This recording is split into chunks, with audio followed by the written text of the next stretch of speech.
Chère communauté Foramix, bonjour, je m'appelle Joseph. Dans cette capsule, je vous explique le syndrome de l'intestin perméable ou le leaky gut en anglais et je vous donne des conseils pour éviter ou pour atténuer cette condition.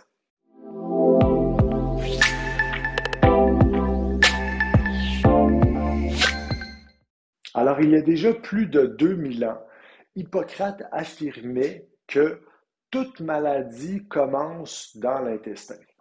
Pour référence, l'intestin se trouve juste après votre estomac et c'est dans cette région que les aliments qu'on a consommés s'introduisent dans le système sanguin.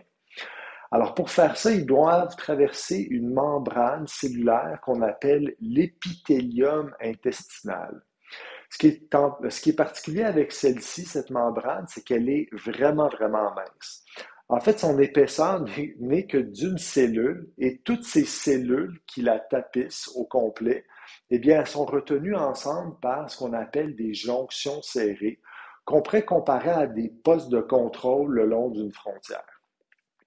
Le rôle de ceux-ci, donc de ces postes de contrôle, est important parce qu'ils doivent laisser passer les bonnes choses comme les molécules d'eau ou les micro-macronutriments, mais ils doivent également empêcher les mauvaises choses de rentrer comme les pathogènes puisque ceux-ci ont un impact sur le système immunitaire et créent une inflammation de bas grade que j'aime comparer à des feux de forêt qui brûlent en permanence pendant des années, voire des décennies, et qui finissent par causer des maladies chroniques. Alors, dans votre intestin, euh, s'il est perméable, c'est-à-dire que ces postes de contrôle ne font plus ce travail ou leur travail adéquatement.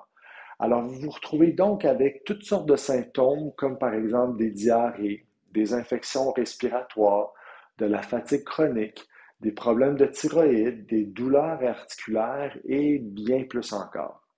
Maintenant, quels sont les facteurs qui peuvent débuter ou qui peuvent aggraver un intestin perméable ou un leaky gut? En voici quelques-uns. Premièrement, bien entendu, c'est une diète qui contient des aliments transformés, qui contient trop de gluten, trop de produits laitiers, trop de sucre. Ensuite, le stress chronique peut aggraver définitivement un intestin perméable ou sa perméabilité et une consommation importante de toxines comme de l'alcool, des antibiotiques, des anti-inflammatoires genre Advil ou même les pesticides qu'on retrouve malheureusement dans nos aliments.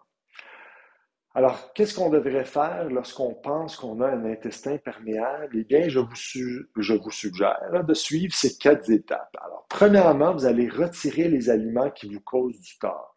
Si vous ne savez pas ce sont lesquels, faites un protocole d'élimination.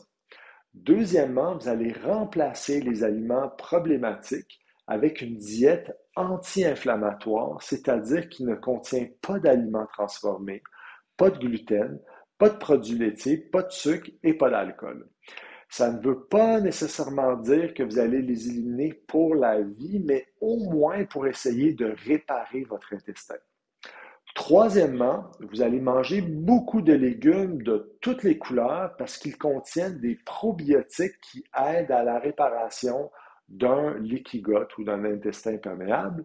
Et finalement, quatrièmement, vous allez introduire des légumes fermentés dans votre alimentation parce que vous allez pouvoir bénéficier des pros et des prébiotiques qu'ils contiennent. Sur ce, je vous dis merci et à la prochaine.